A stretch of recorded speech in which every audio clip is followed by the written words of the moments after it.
Хан Токта был одним из младших сыновей Мингу Тимура. Как и его отец, Токта не был мусульманином.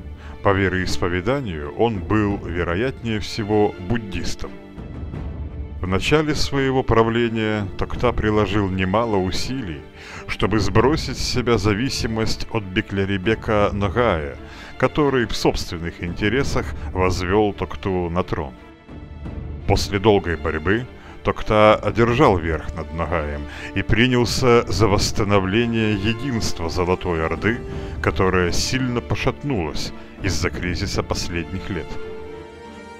Хан ликвидировал полунезависимый улус Ногая у Черного моря и принял меры, чтобы вернуть под свою власть Синюю Орду, восточную часть улуса Джучи, тоже вышедшую из-под контроля.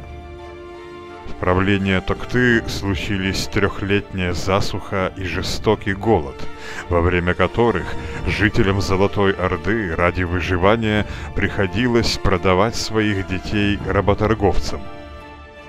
Итальянские купцы в Крыму, пользуясь редкой возможностью, скупали этих детей и перепродавали в Египет, где был большой спрос на молодых невольников для пополнения мамлюкской гвардии. Токта возмутился продажей своих подданных за море. Он организовал военный поход против Каффы. Генуэзцы покинули Крым и вернулись лишь через 5 лет. Токта был умным и энергичным правителем. О нем писали как о щедром и терпеливом хане, при котором страна, наконец, зажила спокойно и богато.